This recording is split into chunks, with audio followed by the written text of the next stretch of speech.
Hello everyone, welcome to my channel online GS by Divakar. जैसा कि आपके सामने दिख रहा है, NTA UGC NET paper one का हम लोग एनालिसिस करेंगे।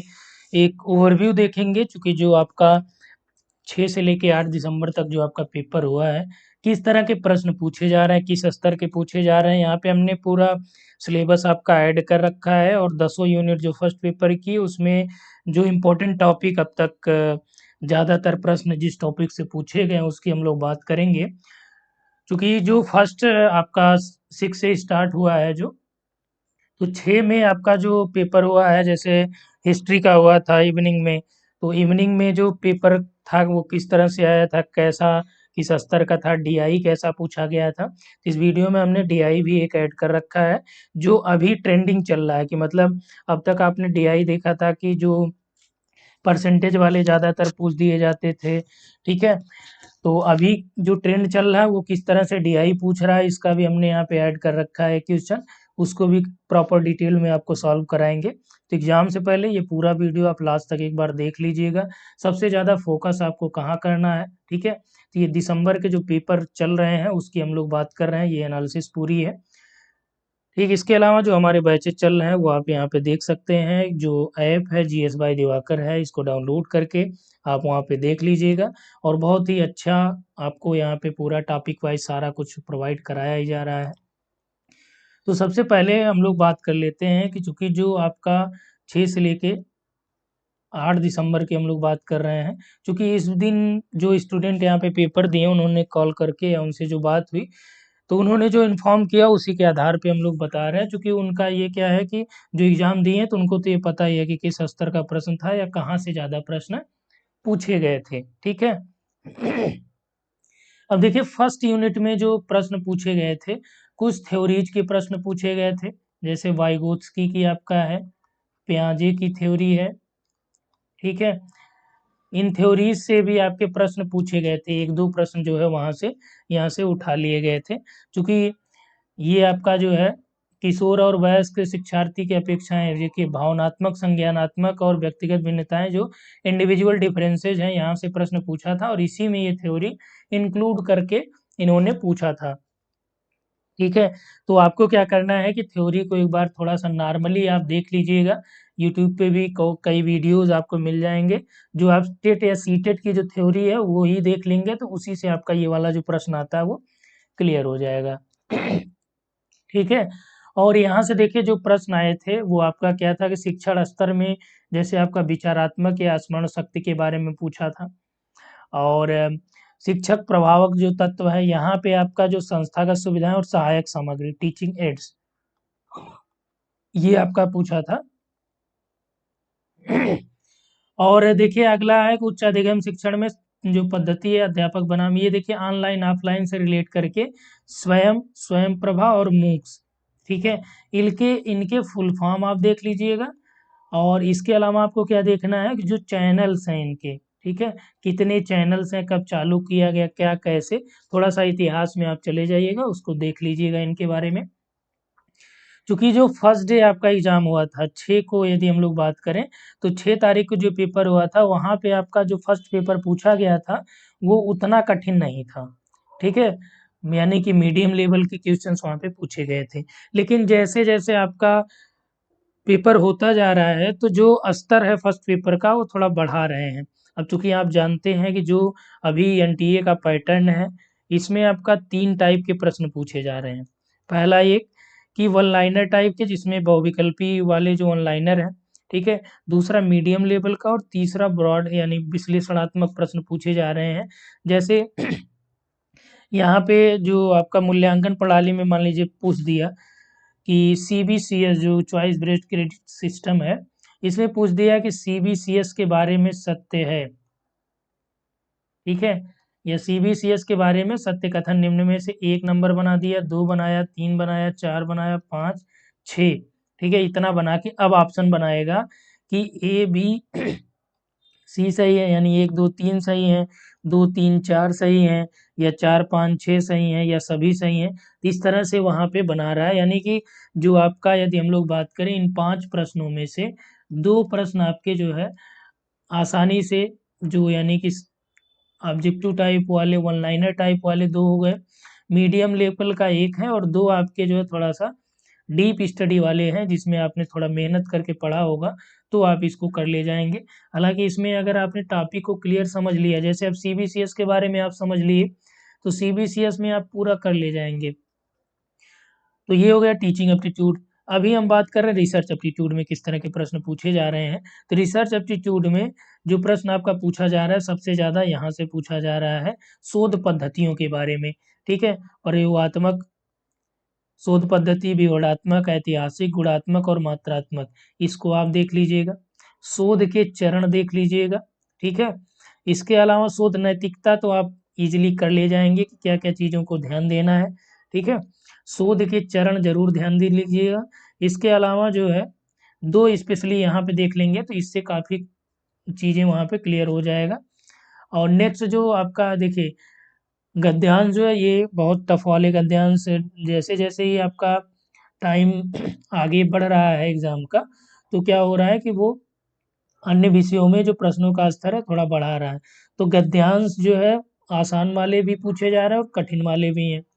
ठीक है, तो गद्यांश के लिए आपको क्या करना है कि जो आपको प्रश्न का उत्तर देना होता है, तो देखिए जो ऑनलाइन आपको मिलेगा, अभी मैं दिखा दे रहा हूँ यहाँ पे, चूंकि हमने ऐड कर रखा है डीआई को। तो गद्यांश जो मिलेगा, जैसे ये आपका पैराग्राफ पूरा यहाँ पे लिखा रहेगा, एक क्वेश्चन यहाँ पे रहेगा, फिर दूसरा पैराग्राफ दूसरा क्वेश्चन यहाँ पे रहेगा, फिर आपका तीसरा पैराग्राफ तीसरा क्वेश्चन रहेगा। तो गद्यांश के लिए आपको करना क्या, सॉल्व करने के लिए सबसे पहले आपको जो 5 प्रश्न इसमें गद्यांश में आएंगे, इन प्रश्नों को आप थोड़ा सा ध्यान से पढ़ लीजिएगा। ठीक है, जैसे ही आप प्रश्न को थोड़ा ध्यान से पढ़ेंगे, तो हर एक प्रश्न का जो जो आप ऑनलाइन एग्जाम देंगे, वहाँ पे एक पेपर आपको मिल जाता है, वाइट पेपर, जिस पे लिखना होता है। ठीक है, इस पे आप सॉल्व करते हैं। तो इस पे आपको क्या करना है कि जैसे पहले आप क्वेश्चन आपने देखा, यहाँ पे कोई पॉइंट आप कोट कर लीजिए, कोई वर्ड यूज कर जो इसमें है उसको आप लिख लीजिए जिसके बारे में पूछा है। ठीक, पहला क्वेश्चन इससे हो जाएगा। दूसरा आप इसी तरह से वर्ड कोई लिख लीजिए, तीसरा लिख लीजिए, चौथा और पांचवा लिख लीजिए। ठीक, इससे क्या होगा, एक बार आपने जो है पढ़ लिया है। इसके पहले अगर आपने ज्योग्राफी का सॉल्व देखा होगा, उसमें हमने प्रॉपर आपको बताया है कि किस तरह से आपको पढ़ना है उसको। ठीक है, जो और ये कम टाइम वाला टेक्निक है। तो इसके बाद जैसे ही आपने मान लीजिए 5 क्वेश्चन पढ़ लिए, अब आपको क्या करना है, अब आप पैरा पढ़िए। पैरा पढ़ने के बाद, ठीक है, जैसे आप पैरा पढ़ेंगे, जहाँ पे आपका फर्स्ट वाला क्वेश्चन आएगा उसका उत्तर आप उसको यहाँ पे हाईलाइट तो कर नहीं पाएंगे, तो आपको क्या करना है, उसी समय जो है आप आ जाइए फर्स्ट वाले पे, उसको टिक कर लीजिए फट से। फिर दूसरे वाले में, अब यहाँ तक आपने पढ़ लिया, अब आप जान गए कि दूसरा यहाँ तक है नहीं, अब नेक्स्ट लाइन पढ़िए, वहाँ पे आइए, मान लीजिए यहाँ पे मिल गया आपको दूसरा क्वेश्चन, तो दूसरे वाले पे टिक कर लीजिए। इसी तरह से आप तीसरे पे आ जाइए, तीसरा मान लीजिए नेक्स्ट आएंगे तो तीसरा मिल जाएगा, चौथा मिल गया। अब मान लीजिए शीर्षक पूछा है, तो जब आपने पूरा पढ़ लिया तो ईजिली आप शीर्षक भी लिख लेंगे। ठीक है, नहीं तो क्या करते थे आप कि जैसे मान लीजिए यहाँ पे क्वेश्चन मिला, फिर आप एक क्वेश्चन सॉल्व करें, पैराग्राफ पूरा पढ़ें। मान लीजिए पहले पैराग्राफ का यहाँ लास्ट में आंसर दे रखा है पहले क्वेश्चन का, तो आप जो है पहले पूरा पढ़ लेंगे, यानी एक बार टाइम आपका गया। अभी जब आपने पांचों यहाँ पे पढ़ लिया, तो हो सकता है कि पांचवा आपका दूसरी तीसरी लाइन में ही मिल जाए, तो आपको 5 बार नहीं पढ़ना पड़ेगा, बल्कि ये कई बार में आपके पांचों प्रश्न क्या होंगे, सही हो जाएंगे। ठीक है, और इसमें आपका कन्फ्यूज़न नहीं होता है, सबसे अच्छी बात ये है। तो इस तरह से 5 तो आपको ये सही करने ही करने हैं। और इसके अलावा देखिए संप्रेषण की हम लोग बात करें, तो संप्रेषण यानी कम्युनिकेशन में जो पूछा जा रहा है प्रश्न, वो आपका जो इसके बैरियर्स हो गए, ठीक है, और क्लासरूम कम्युनिकेशन पूछा जा रहा है। ठीक है, इसके अलावा इसके जो टाइप्स हैं कम्युनिकेशन के, इसको भी थोड़ा सा आप देख लीजिएगा। और गणितीय तर्क या अभिव्यक्ति में यदि हम लोग बात करें, तो इसमें आपका जो मैथमेटिकल वाले क्वेश्चन पूछ रहा है, और कोड डिकोडिंग, कोडिंग डिकोडिंग से भी यानी रीजनिंग वाले प्रश्न पूछ रहा है। रीजनिंग वाले कम से कम 2 प्रश्न आपको मिल जाएंगे। और ज़्यादा आपका समय अगर खराब रहेगा, तब ये तर्क वाले में आएगा। ठीक ना, तो यानी कि जो तर्क के बारे में तब आपका यहाँ पे पूछता है, तर्क थोड़ा सा कठिन हो जाता है यहाँ पे। और इसके बाद ये मैथमेटिकल वाले हैं, यहाँ से आपका श्योर रहता है प्रश्न पूछा ही जाएगा। युक्त युक्त तर्क की हम लोग बात, अब देखिए इसको अगर आपने नहीं पढ़ा तो इसको थोड़ा सा ध्यान दे लीजिएगा एक बार, अगर संभव हो सके तब। कारण क्या है ध्यान देने का, आप केवल फार्मूला ही पढ़ लीजिएगा इसका। रीजन क्या है कि जैसे मान लीजिए आप डीआई जब सॉल्व करेंगे तो अब डीआई जो है लाभ हानि पे दे रहा है, औसत पे डीआई दे देगा ज़्यादातर, ठीक है, अनुपात पे डीआई दे दे रहा है। इससे क्या है कि जैसे आप ये वाला पढ़े रहेंगे तो डीआई आराम से आप सॉल्व कर लेंगे। तो 2 से 3 प्रश्न यहाँ से आप कर लेंगे, डीआई में 5 प्रश्न, यानी आपके 7 प्रश्न यहाँ से क्लियर हो जा रहे हैं। समझ में आ रही बात? ठीक है। इसके बाद देखिए लॉजिकल रीजनिंग में हम लोग बात करें तो यहाँ पे जो आपका पूछा जा रहा है, ये आपका लक्ष्यार्थ और वस्तुअर्थ देख लीजिएगा। ठीक है, ये निगमनात्मक और आगमनात्मक को देखना है आपको, तर्कशास्त्र को देखना है। ठीक है, इसके अलावा ये अनुमान उपमान ये वाला देख लीजिएगा। और इसमें देखिए बहुत ज़्यादा डीप जाके पूछेगा तो आसानी से कर नहीं पाएंगे प्रश्न, तो इसलिए इसमें क्या करना है, अब तुक्का आपको कैसे लगाना है आगे मैं बताऊंगा अभी। ठीक है, डीआई में देखिए, डीआई में हमने बता दिया कैसे कैसे पूछ रहा है। आईसीटी की बात करें तो आईसीटी में जो है ये आपका ये वाला एक प्रश्न यहाँ से पूछा जा रहा है। इसके अलावा जो इंटरनेट ईमेल, ईमेल आप देख लीजिएगा। ठीक है, और आपको क्या करना है कि जो हायर एजुकेशन में जो डिजिटल पहले हुई हैं, जो लेटेस्ट डाटा यानी करंट वाला ये डाटा इसमें पूछ रहा है। और नेक्स्ट हम लोग आ जाते हैं तो यहाँ पे आपका जो दिया गया है 9 नंबर में, अब देखिए इन्वायरमेंट वाले सेक्शन की हम लोग बात करें तो ये इसको पढ़ने से आपको क्या मिलेगा, फर्स्ट पेपर भी आपका क्लियर होगा। तो यहाँ पे 2 चीज़ें आपको पढ़ना है, ये डीजी में 17 लक्ष्य देख लीजिएगा, एमडीजी में जो आपके 10 हैं, और जो आपका नेशनल एक्शन प्लान है, ठीक है, राष्ट्रीय कार्य योजना, इसमें 8 जो लक्ष्य हैं इनको आप देख लीजिएगा। एक प्रश्न आपका श्योर यहाँ से मिल जाएगा, समझ रहे हैं बात? ठीक है, दूसरा प्रश्न आपको यहाँ से मिल जाएगा जो प्रोटोकॉल है, और चूंकि फायदा इससे क्या होगा, आपका फर्स्ट पेपर में भी मिल जाएगा, ये ज्योग्राफी में भी मिल जाएगा। ठीक है, मॉन्ट्रियल प्रोटोकॉल वगैरह ये आप पढ़ लीजिएगा, जैव विविधता के सम्मेलन, इसका करेंट डाटा मैं कल तक आपको प्रोवाइड करा दूंगा। अंतर्राष्ट्रीय सौर संधि का जो लेटेस्ट डाटा है वो भी आपको प्रोवाइड करा दूंगा। देखिए राष्ट्रीय कार्य योजना यहाँ पे है ना, अंतर्राष्ट्रीय समझौते या प्रयास, आंदोलन भी आपको देखना है, वो मैच कराने के लिए दे देता है। ये आसानी वाले प्रश्न है जो इजीली आप उसको कर ले जाएंगे। अब देखिए न्यूनतीकरण जो प्राकृतिक आपदा जोखिम है, इसमें स्ट्रक्चर और नॉन स्ट्रक्चर पूछ रहा है ज़्यादातर, संरचनात्मक उपाय और गैर संरचनात्मक उपाय। तो संरचनात्मक में क्या होता है कि जब आप बांध बना रहे हैं, ठीक है, ये सब क्या होंगे, यानी कि कोई निर्माण आप करेंगे तो वो संरचना में आ जाएगा। और जो नॉन स्ट्रक्चर में आ जाएगा, जैसे आप पूर्वानुमान लगा रहे हैं कि यहाँ बाढ़ आएगी, ठीक है, लोगों को सूचना दे रहे हैं, स्वास्थ्य सेवाएं उपलब्ध करा रहे हैं, तो ये जो है नॉन स्ट्रक्चरल में आएगा। ठीक, तो ये आपको देखना है। इसके अलावा एनर्जी पे डाटा हम प्रोवाइड करा देंगे। पहले 2017 के आसपास 17 से 18 में 15 में इस टॉपिक पे एनर्जी पे डाटा सिर्फ एक प्रश्न श्योर रहता था, पूछता था कि जो है सौर ऊर्जा का बढ़ता हुआ क्रम, यानी ऊर्जा का बढ़ता हुआ क्रम कौन सा होगा, सौर ऊर्जा, पवन ऊर्जा, जल ऊर्जा, बायोमास, नाभिकीय एनर्जी। ठीक है, ये टोटल जो आपका रिन्यूएबल एनर्जी का प्रोडक्शन हो रहा है इंडिया में वो कितना है, ये सारी चीज़ें आपसे पूछा जा रहा था। ठीक, तो यहाँ पे हमने बता दिया कौन कौन से टॉपिक जो आपके अभी ट्रेंडिंग में चल रहे हैं, जो ये एनटीए पूछ रहा है। ठीक, इसके अलावा देखिए यहाँ पे आपका स्वतंत्रता के बाद भारत में और प्राचीन शिक्षा, इन दोनों के बारे में थोड़ा सा आप देख लीजिएगा। अंग्रेजों के द्वारा जो कमीशन बनाए गए, रेले आयोग, इन सभी को देख लीजिएगा एक बार। और इस पे ज़्यादातर यूजीसी में आपका करंट रिलेटेड क्वेश्चन पूछ रहा है, तो आपको क्या करना है कि यूजीसी के जो पहले हैं, ठीक है, जो कार्यक्रम हैं यूजीसी के, उसको थोड़ा सा आपको देख लेना है। तो ये हो गए टोटल 10 यूनिट जो ट्रेंडिंग में चल रहे हैं टॉपिक, उसको हमने यहाँ पे आपसे डिस्कस करा है। अब आ जाते हैं हम लोग, जो आपका डीआई पूछा जा रहा है वो किस तरह से पूछा जा रहा है, तो इसी की हम लोग चर्चा कर रहे थे कि डीआई जो आपको सॉल्व करना है वो कैसे करना है। ठीक है, अब देखिए यहाँ पे दिया गया है कि नीचे दी गई तालिका में 2015-16 से 19-20 तक 5 वर्ष की अवधि के लिए यहाँ पे आपका मेंशन कर रहा है कि भारत में जो नेवल राष्ट्रीय आय है, यानी कि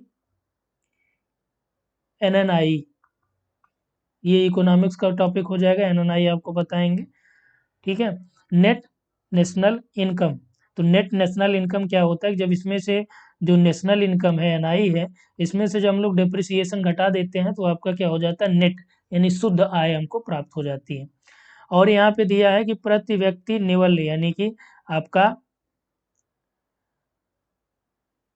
1000 में दिया ड्यूरिंग 5 ईयर पीरियड ये net national income in lakh crore and per capita जो आपका एनएनआई पर कैपिटा है यानी पीसी है, प्रति व्यक्ति है, वो आपका 1000 में दर्शाई गई है। अब इसके आंसर आपको देने 15-16 में इतना है। ठीक है, ये निवल राष्ट्रीय आय है लाख करोड़ में, ये आपका प्रति व्यक्ति उत्पादन है यानी नेशनल इनकम है।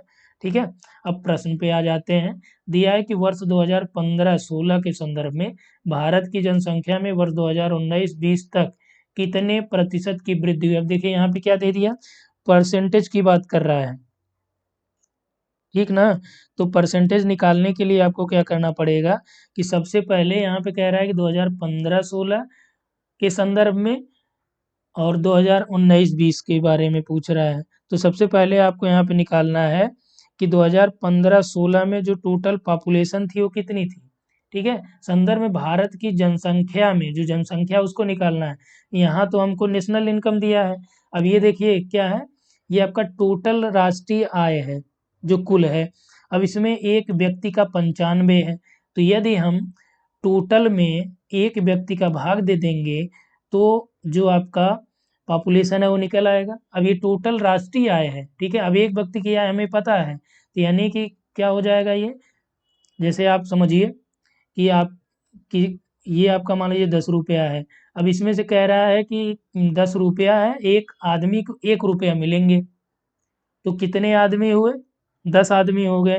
तो सेम वही चीज़ यहाँ पे कह रहा है कि नेशनल इनकम 122 है और एक आदमी की जो इनकम है वो 95 है।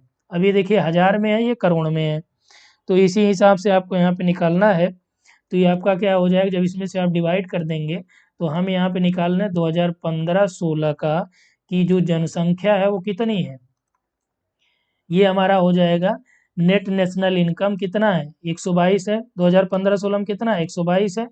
इसके बाद इसको डिवाइड किससे करेंगे, प्रति व्यक्ति जो निवल राष्ट्रीय आय है वो कितनी है, 95 है। तो 95 से आप इसको डिवाइड कर दीजिए, ये लगभग आ जाएगा 1.28।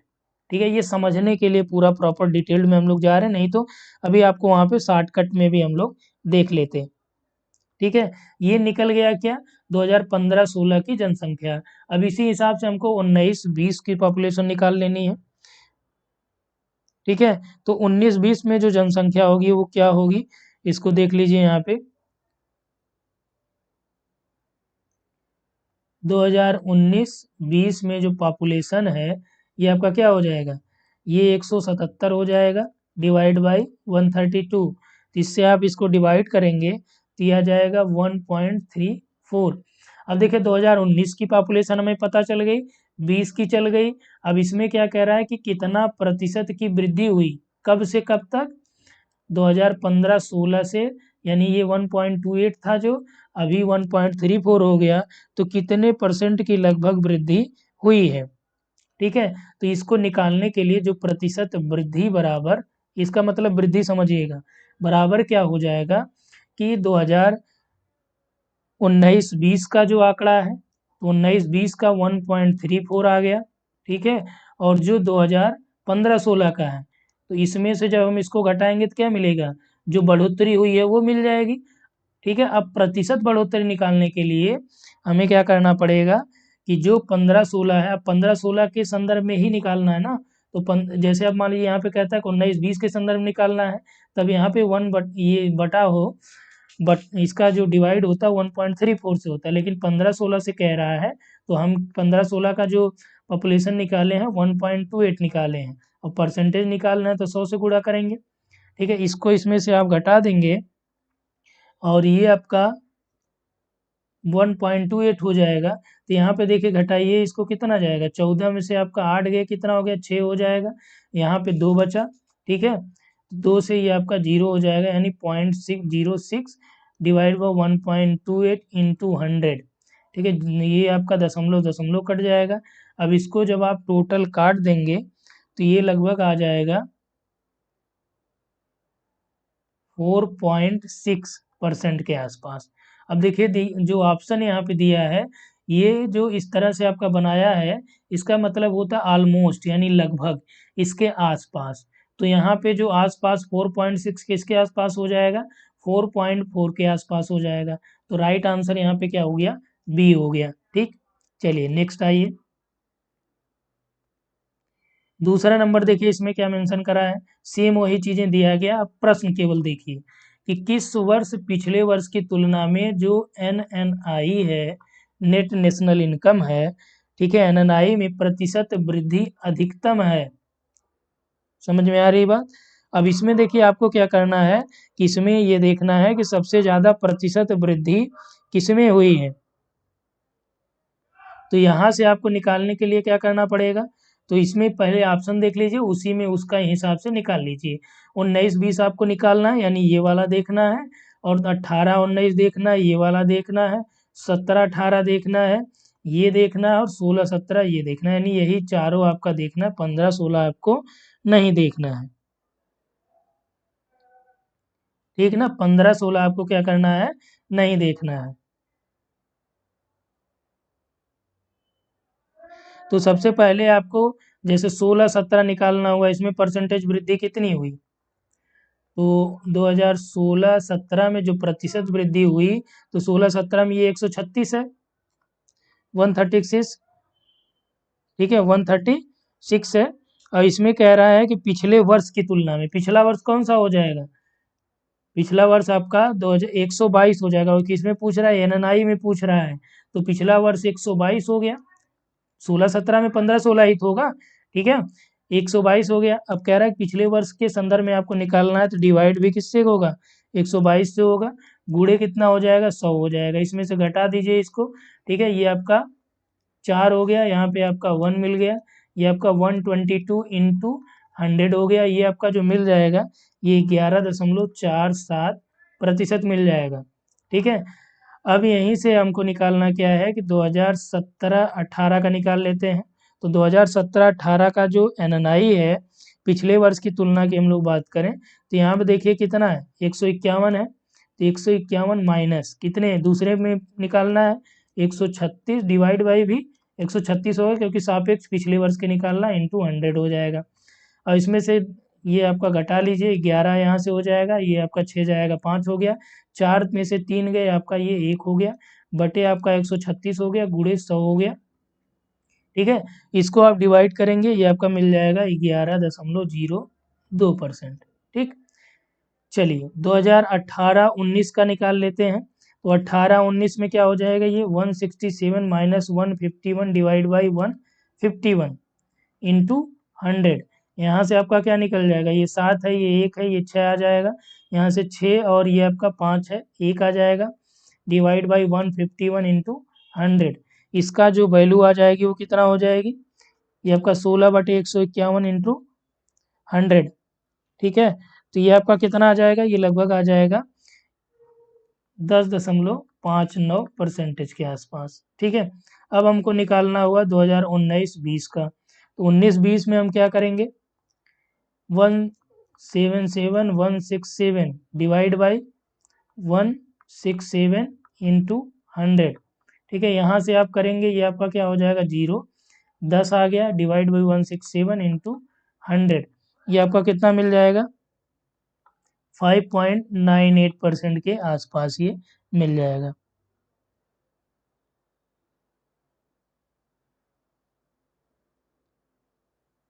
ठीक, तो ये आपका क्लियर हो गया। अब यहाँ से देखिए सबसे ज़्यादा जो वृद्धि हुई किसमें हुई। अब इसके लिए आप एक और तरीका अपना सकते थे। पहला ये कि आप ये देख लीजिए कि पहले इसमें बढ़ोतरी किसमें हुई है। ठीक है, तो सबसे कम के हिसाब से और सबसे कम में डिवाइड किसको करना है, क्योंकि जब हम नीचे जो है, जैसे यहाँ पे 122 है, यहाँ 136 है, यहाँ भी, यहाँ आपका 151 है, यहाँ 167 है, तो जब भी आप कम अंक से डिवाइड करेंगे, तो जो मान आएगा वो क्या होगा, ज़्यादा आएगा, क्योंकि यहाँ पे 122 से डिवाइड करना पड़ रहा है, और सब में यहाँ 136 से हो गया, जबकि अंतर जो है यहाँ पे 14 है, यहाँ पे क्या आ गया, 16 आया, यहाँ पे 15 आया, यहाँ पे 10 आया, तो बहुत डिफरेंस नहीं है। अगर इसके अंतराल में ज़्यादा डिफरेंस होता, ज़्यादा बड़ा, अब देखिए मान लीजिए यहाँ पे ये होता लगभग 70-80 के आसपास आ जाता, तब आप जो है यहाँ पे दिमाग लगा सकते थे, अलग से पूरा सॉल्व करते। अभी क्या है कि आप यहाँ से सॉल्व करेंगे तो इसमें 11.47 तो 16-17 किसमें मिल गया, डी ऑप्शन। ठीक है ना। इसी तरह से आपको लगाना है, इसीलिए हम इतना डिटेल्ड में आपको यहाँ पे बता रहे हैं। नेक्स्ट देख लीजिए, दिया है कि what percentage increase in per capita national income during 5 year, 15-16 से 19-20 में। कह रहा है कि 5 वर्ष में 15-16 से लेके 19-20 तक प्रति व्यक्ति जो NI है पर कैपिटा में, इसमें कितने प्रतिशत की वृद्धि हुई। अभी आपने क्या निकाला था पहला प्रश्न में कि जो नेशनल इनकम है उसमें कितनी ग्रोथ हुई। अभी हम लोग किसमें निकालना है, प्रति व्यक्ति आय में ग्रोथ निकालना है। तो प्रति व्यक्ति आय यहाँ पे कितना है, 95 है। अभी यहाँ पे कितना 19-20 में 132 है। ठीक है, तो 2015 से लेके 16, अब देखिए यहाँ पे एग्जैक्ट क्या निकाला जाए, राष्ट्रीय आय ही, तो जनसंख्या है नहीं तो हमको पॉपुलेशन का यहाँ पे जाना ही नहीं है, केवल आय का पूछ रहा है। तो 2016-17 से लेके 19-20 के बारे में पूछ रहा है, नेशनल आय में कितनी वृद्धि हुई प्रति व्यक्ति में। तो प्रति व्यक्ति में जो वृद्धि हुई यहाँ पे आपका कितना 132 हो गया, और यहाँ पे कितना है 95 है। ठीक है, किसके संदर्भ में निकालना है, 95 के संदर्भ में, यानी 15-16 के संदर्भ में निकालेंगे तभी तो वृद्धि पता चलेगी। तो यहाँ पे 95 से डिवाइड कर लीजिए और 100 का गुणा कर लीजिए, चूंकि प्रतिशत में निकाल रहे हैं। ठीक है, यहाँ पे आपका ये 7 आ जाएगा, 12 में से 5 गए।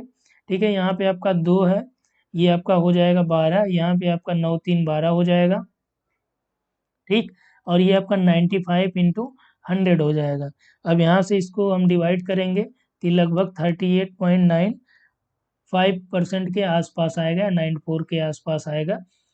तो जो एग्जैक्ट यहाँ पे आपका हो जाएगा, ए वाला ऑप्शन यहाँ पे राइट हो जाएगा। देखिए इसमें हमने कुछ किया नहीं किया ना, केवल आपका जो प्रश्न कह रहा है कि प्रति व्यक्ति जो राष्ट्रीय आय है कितना प्रतिशत की वृद्धि हुई, तो प्रति व्यक्ति जो राष्ट्रीय आय हमारे पास है 95 है 2015-16 में, और 132 है 19-20 में। अब इसमें से इसमें कितना अंतर हुआ, 37 का लगभग अंतर है। जब केवल अंतर पूछे कितना हुआ बढ़ोतरी, तो 37 हो गया। अब इसी को प्रतिशत में कह रहा है और सापेक्ष कौन सा दे रहा है, 2015-16, तो इसमें प्रतिशत में कह रहा है, तो जिसके सापेक्ष है 95 का 100 से गुणा कर देंगे तो ये आपका आ जाएगा। अब यहाँ से आप देखिए 95 है तो ये 100 है, तो यानी कि लगभग 1 पॉइंट समथिंग ये जाना है, तो ये लगभग हो जाएगा 38 के आसपास ये उत्तर आएगा। तो आप पूरा सॉल्व करने के बजाय ऐसे भी तुक्का लगा सकते हैं। ये क्लियर हो गया। चलिए नेक्स्ट क्वेश्चन आ जाते हैं। नेक्स्ट यहाँ पे जो मेंशन करा गया है, इसमें दिया है कि यह मानते हुए कि वर्ष 2019-20 के बाद प्रति व्यक्ति नेवल राष्ट्रीय आय में वृद्धि 15-16 से 19-20 की अवधि की औसत वार्षिक वृद्धि दर के बराबर होती है, तो वर्ष 2020-21 के अंत में इसका मान कितना होगा। ठीक है, किसकी बात कर रहा है ये, प्रति व्यक्ति राष्ट्रीय उत्पाद राष्ट्रीय आय की बात कर रहा है। कि अभी मान लीजिए कि 2019-20 तक जो ट्रेंड चल रहा है, ठीक है, यही सेम प्रतिशत वृद्धि दर का रहा, तो 2019-20 में स्थिति क्या होगी। ठीक है, तो इसको निकालने के लिए सबसे पहले हमको क्या निकालना पड़ेगा कि देखिए यहाँ पे क्या कह रहा है कि 2015-16 से 19-20 तक, तो 15-16 से लेके 19-20 तक जो ट्रेंड है पहले हम उसको निकालेंगे। तो 2015-16 का जो प्रतिशत वृद्धि हो कितना हो जाएगा यहाँ पे आपका यहाँ पे देखिए 15-16 से 19-20 तक यहाँ पे कह रहा है, तो 15-16 में तो प्रतिशत वृद्धि निकलेगी नहीं। कारण क्या है, क्योंकि पिछला वाला कोई डाटा है नहीं, तो जो निकलेगा वो कितने का निकलेगा, 16-17 का निकलेगा, क्योंकि प्रतिशत वृद्धि के लिए पता होना चाहिए ना। अब इसके पहले आपका 14-15 का डाटा होता तो 15-16 का ही निकल जाता। तो यहाँ पे 16-17 का निकलेगा, जो पिछले वाले के सापेक्ष निकाला जाएगा। तो यहाँ पे जो डाटा है 105 का है, और ये हो जाएगा 95, डिवाइड भी किससे होना है, 95 से इंटू 100 हो जाएगा, और ये आ जाएगा 10/95 गुणे 100। ठीक है। अब यहाँ से यदि हम लोग सॉल्व करेंगे तो ये हमको मिल जाएगा लगभग जो है 10.52। ठीक, पहले का ये आंसर हो गया। चलिए दूसरे में आते हैं। अब यहाँ पे हम लोग 2017-18 का निकालेंगे परसेंटेज वृद्धि।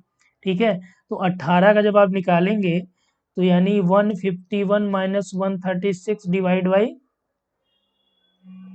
ये सॉरी 136 नहीं होगा, 136 ये नहीं होगा, बल्कि क्या होगा,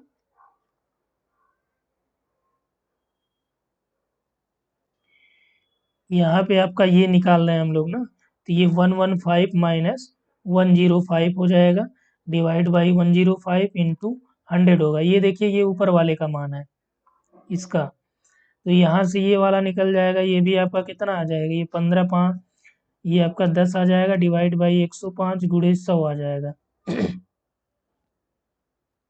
ठीक है, और यहाँ से आप इसको निकालेंगे तो इसका जो मान आया जाएगा 9.52। ये आपका किसका आ गया, 17-18 का। अभी क्या करना है हमें,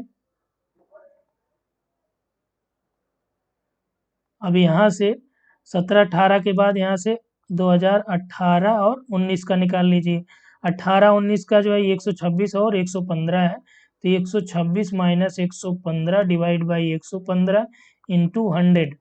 ठीक है, ये आपका निकल जाएगा, कितना आ जाएगा, ये 11 आ जाएगा, 11/115 गुणे 100 आ जाएगा, और 18-19 का जो आ जाएगा ये लगभग 9.56% आ जाएगा। ठीक है, अब यहाँ से 19-20 का जो डाटा है उसको निकाल लीजिए। ये 132 माइनस 126 डिवाइड बाई 132 इंटू 100 आ गया। ठीक है, ये 6 आ जाएगा, 6/132 गुणे, ये आपका 132 नहीं 126 होगा। ठीक है, जिसके सापेक्ष निकाला जाता है उसको आप क्या करते हैं, डिवाइड कर देते हैं। तो ये आपका कितना आ जाएगा, ये आपका 4.76% आ जाएगा। कितना आ गया, 4.76%। ठीक है, ये तो निकला क्या, जो अलग अलग टाइम पे ग्रोथ हुआ है। अभी क्या यहाँ पे कह रहा है 19-20 की अवधि की औसत वार्षिक वृद्धि दर प्रतिशत के बराबर है। अब औसत वार्षिक वृद्धि दर कैसे निकलेगी, तो औसत निकालने के लिए जो टोटल है हमारे पास 10.52 है।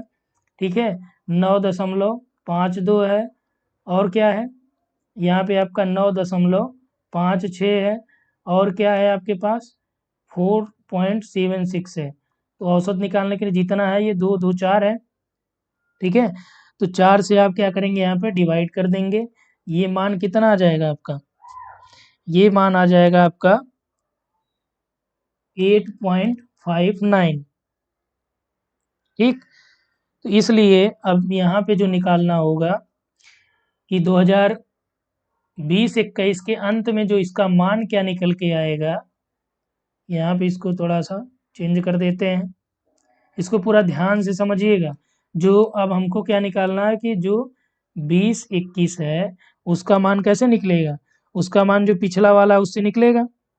पिछला वाला कौन सा 19-20 का है, तो 19-20 का 132 इंटू क्या निकला है, जो औसत यहाँ पे कह रहा है। ठीक है, औसत से हम क्या करेंगे, गुणा करेंगे 8.59, डिवाइड किससे करेंगे, डिवाइड आपका 100 से करेंगे, तभी जो है इसका मूल्य निकल के आएगा, क्योंकि ये हमको क्या दिया है, परसेंटेज में आया है। ठीक है, 132 इंटू 8.59 डिवाइड बाई 100। अब यहाँ पे जो हमें मिला ये मिल गया, कितना प्रतिशत का ग्रोथ हो रहा है, 11.34 का, जो पिछले से अब तक का ये ग्रोथ होगा। क्योंकि ग्रोथ रेट की बात क्या कर रहा है कि औसत है 8.59 का, जो इसका टोटल का औसत निकल रहा है। तो अभी हमारे पास इसका ग्रोथ रेट मिल गया है। ठीक है, अब क्या करना है कि अब जो आपका 132 है, अब आगे वाली जो रेशियो बनेगी क्या बनेगी, ये कि यही ना कह रहा है कि औसत वृद्धि दर बराबर है, तो जो आगे वाली रेशियो बनेगी यहाँ पे आपका जो नेक्स्ट वाला पर कैपिटा इनकम बन जाएगा, ये आपका 132 प्लस ये आपका निकला कितना है 11.34, इसमें आप जोड़ दीजिए, ये कितना आ जाएगा, ये 143.34 आ जाएगा और यही आपका उत्तर होगा। इसमें देखिए ऑप्शन जो आपका डी राइट हो जाएगा। तो यही निकालना था बस। अब इतना ज़्यादा जैसे जो कैलकुलेशन हमने करा है, तो जब आप उसमें करेंगे तो आप फटाफट जो है इसमें पूरा लिखेंगे तो है नहीं, आप अपने अकॉर्डिंग कर सकते हैं। ठीक, अब आते हैं लास्ट वाले प्रश्न पे जो डीआई का इस सेक्शन का लास्ट है। इसके बाद हम डीआई और कराएंगे, आपको 12 का एग्जाम आपका है तो 12 से पहले कई डीआई कराएंगे ताकि ये वाला कवर हो जाए। अब देखिए यहाँ पे अभी औसत भी यहाँ से हो गया समझ में आपको। ठीक है, परसेंटेज वृद्धि कैसे निकाली जाती है वो भी यहाँ समझ गए। अब दिया है कि प्रतिवर्ष प्रति व्यक्ति औसत निवल राष्ट्रीय आय क्या है।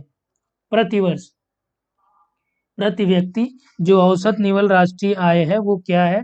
तो यहाँ पे क्या करना है कि औसत NNI निकालनी है किसकी, जो प्रति व्यक्ति वाला है। तो प्रति व्यक्ति की जो औसत NNI निकालनी है तो उसके लिए जो इनकी राष्ट्रीय आय है सबका योग करेंगे, जितनी बार है ये उससे डिवाइड कर देंगे तो हमारा औसत निकल आएगा। जैसे अभी पिछला आपने करा था औसत, अभी हमारे पास कितना कौन सा मिला 95 है, ये सेम यही है पूरा।